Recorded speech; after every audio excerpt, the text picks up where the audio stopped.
Bienvenidos al análisis económico de hoy, jueves 16 de julio, en Geopolítica Diaria.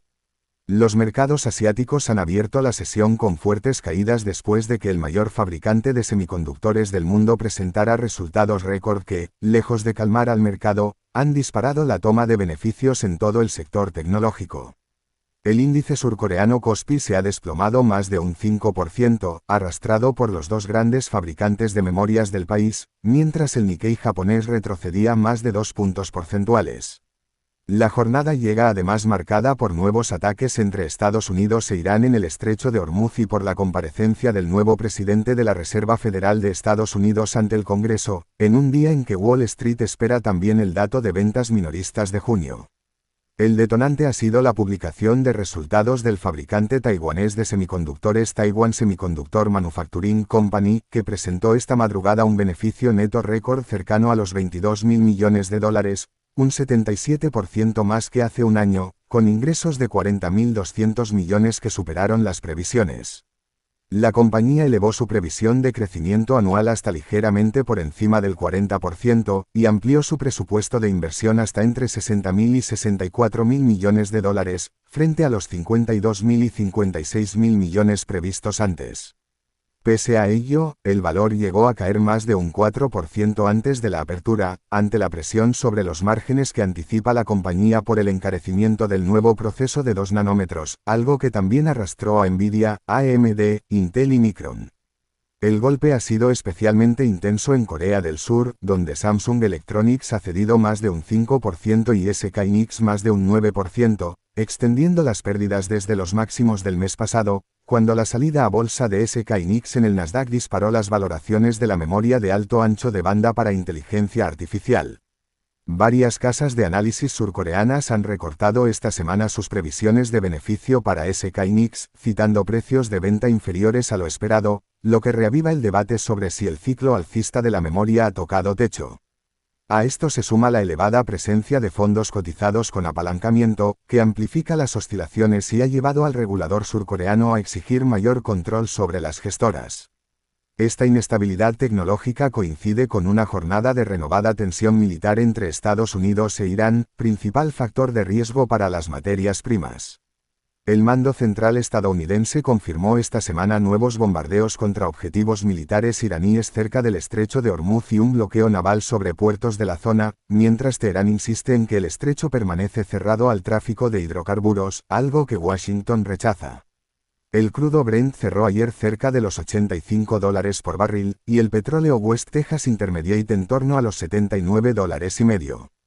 Por Hormuz transita cerca de una quinta parte del suministro mundial diario de crudo y gas natural licuado, lo que explica la prima de riesgo del barril, justo cuando las reservas estratégicas estadounidenses están en mínimos de 4 décadas. Resulta llamativo que el oro no esté actuando como refugio en este conflicto. El metal cotiza hoy a la baja, en torno a los $4.024 la onza, con un retroceso cercano al 0,8%. Dos factores lo explican: el dólar se ha recuperado ligeramente de sus mínimos mensuales, encareciendo el oro para los compradores internacionales, y el repunte del petróleo alimenta el temor a que la inflación energética obligue a la Reserva Federal de Estados Unidos a mantener sus tipos elevados más tiempo, restando atractivo a un activo sin rendimiento. Los $4.000 por onza son ya un soporte técnico clave. Sobre esa disyuntiva de tipos ha girado la primera comparecencia ante el Congreso del nuevo presidente de la Reserva Federal de Estados Unidos, Kevin Warsh, quien sustituyó a Jerome Powell en mayo. Warsh repitió que el Comité de Política Monetaria no tiene, en sus palabras, ninguna tolerancia ante una inflación persistentemente elevada, aunque evitó indicaciones concretas sobre el rumbo futuro de los tipos, algo habitual en su forma de comunicar. La Reserva Federal mantuvo en junio su tipo de referencia sin cambios, entre el 3,50% y el 3,75%, por cuarta reunión consecutiva, con un tono que varios miembros calificaron de más restrictivo de lo esperado, e insinuó que una inflación persistente podría justificar una subida más adelante. Su testimonio coincidió con dos datos de inflación mejores de lo esperado. El índice de precios al consumo de junio cayó un 0,4% mensual, su mayor descenso desde abril de 2020, situando la tasa interanual en el 3,5%, por debajo del 4,2% de mayo, y el índice de precios a la producción retrocedió un 0,3% mensual, también por debajo de lo esperado. Ambos datos han reducido las apuestas a una subida de tipos a finales de julio, aunque el mercado sigue asignando probabilidad relevante a un movimiento en septiembre. Esta tarde se conocerán las ventas minoristas de junio y las peticiones semanales de subsidio por desempleo, referencias clave para calibrar el consumo estadounidense antes de la próxima reunión de la Reserva Federal. Esta combinación de datos ha dejado un dólar debilitado durante gran parte de la semana, aunque hoy se muestra estable. El euro cotiza cerca de $1,146 tras tocar ayer su nivel más alto en un mes, y la libra supera los $1,353, cerca de máximos de 2 meses, apoyada por una expansión del Producto Interior Bruto británico del 0,1% mensual en mayo. El yen japonés sigue siendo la divisa más débil del bloque de referencia. En Europa, la escalada en Oriente Medio ya se ha dejado sentir hoy en el mercado interbancario.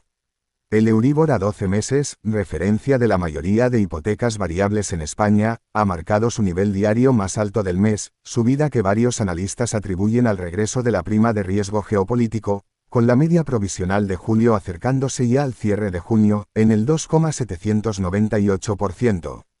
La atención se concentra en la reunión del Banco Central Europeo del próximo día 22, donde Morgan Stanley considera probable que se mantengan los tipos, frente a un 20% de probabilidad de subida que asigna el mercado.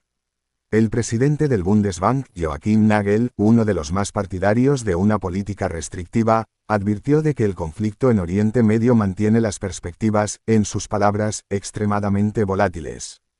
La inflación de la eurozona se situó en junio en el 2,8%, tras el 3,2% de mayo, mientras la subyacente, sin energía ni alimentos, se mantuvo más contenida en el 2,4%, señal de que el encarecimiento energético todavía no se traslada al resto de la economía.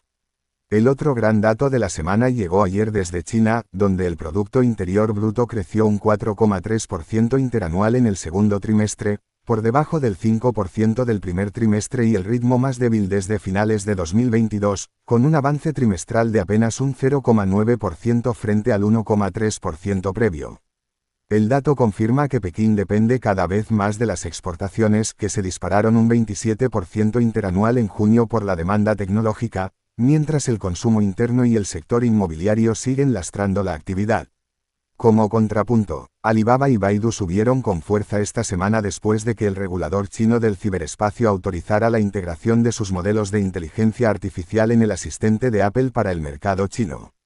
En el plano corporativo, la bolsa española vivió ayer el debut de Digi Spain, con una subida cercana al 7% respecto al precio de su oferta pública inicial.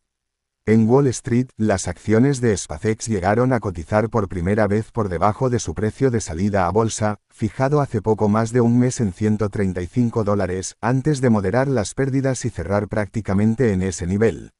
En conjunto, la sesión de hoy resume el momento que atraviesa la economía global, un mercado que celebra los beneficios récord ligados a la inteligencia artificial pero exige pruebas más sólidas de que ese gasto se traduce en rentabilidad sostenida, una crisis energética latente que puede resurgir con cada episodio del conflicto entre Estados Unidos e Irán, y unos bancos centrales que caminan con extrema cautela entre datos de inflación que mejoran y riesgos geopolíticos capaces de revertir esa mejora en días.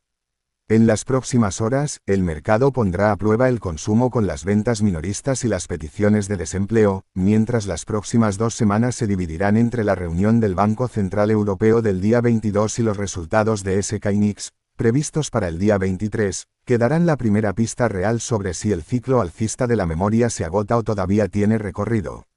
Gracias por acompañarnos un día más en Geopolítica Diaria. Si este análisis les ha resultado útil, les invitamos a seguir el canal, darle a me gusta y compartirlo con quien también necesite entender lo que mueve hoy a la economía global.